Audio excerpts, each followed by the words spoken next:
Hi, my name is Naomi and this is my report on Lab 1, Constant Velocity. Introduction.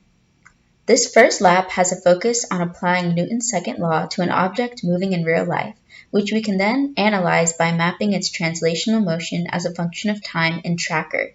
Using this data from Tracker, we can plug in key information such as initial conditions and average velocity and use an iteration involving the position update and velocity update equations to predict the object's motion and compare the results to the real motion data.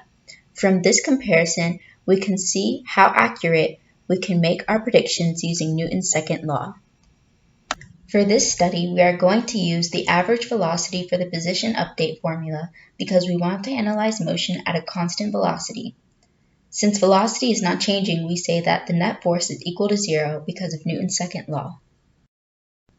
For my observation, I rolled a chapstick container across the flat surface of a table and I used a ruler as a standard reference of measurement for the background as I was recording the chapstick's motion. After recording the object's motion, I put it into Tracker and mapped it at 36 points between the 4th and 40th frames for what was a total of 1.167 seconds of motion. Based on my coordinate axes and the direction of the motion of the object across the screen, my data points are in the negative x direction as time progresses. As a result, the velocity, being a vector, is in the negative direction. What I observed is that the data creates a nearly linear progression, which coincides with the notion of constant velocity for this particular observation. To answer the what-if question, had I decided to change the orientation of the axes and made them so the y direction was lying flat against the table, then the data would be the same, except the motion would no longer be in the x direction. This would change the labeling of the position versus time graph to specify the new direction of motion. For this analysis, the coordinate axes begin at the initial position and are set to be the origin, and as long as the origin is in the same place, the data will not change. However, if the axes were to be translated over and not just rotated, then the position values for each tracked point would change. For predicted versus observed analysis, according to the graph, the predicted position data is a much more perfect linear progression than the actual observed position data, which can be due to discrepancies in rounding values and the object in the code simulation having more strict of an application of fnet equals 0 compared to the chapstick rolling. Some differences could also be pushing the chapstick into motion and forces such as friction on the object. It is evident that some of this prediction by the code was nearly the same as the observed data towards the beginning, but the prediction and observation data later became more distant values to each other.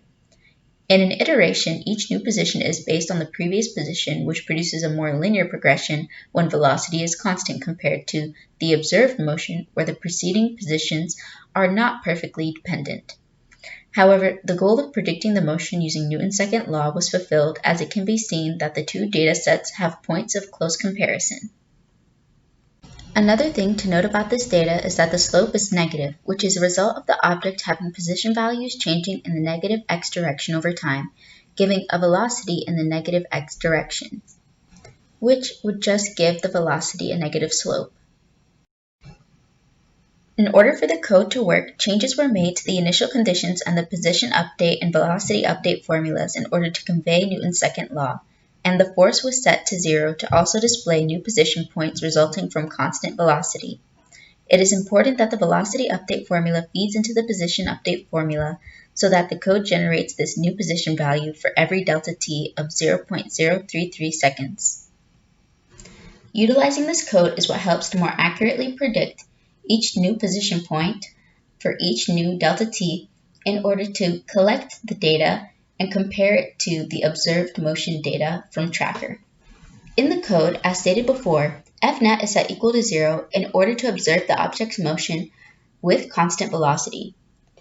But to answer the what does it mean question, yes, to a certain degree, you can say how many pushes and pulls are added together to give 0 net force in the case that is observed. There was just one push given to put the object into motion, but there aren't exactly any direct pulls or forces going in the opposite direction of the initial push aside from a supposed friction. This is the only force opposite to the push we can consider, because it would have to be a force in the x direction, and gravity, another force acting on the object, is only in the y direction.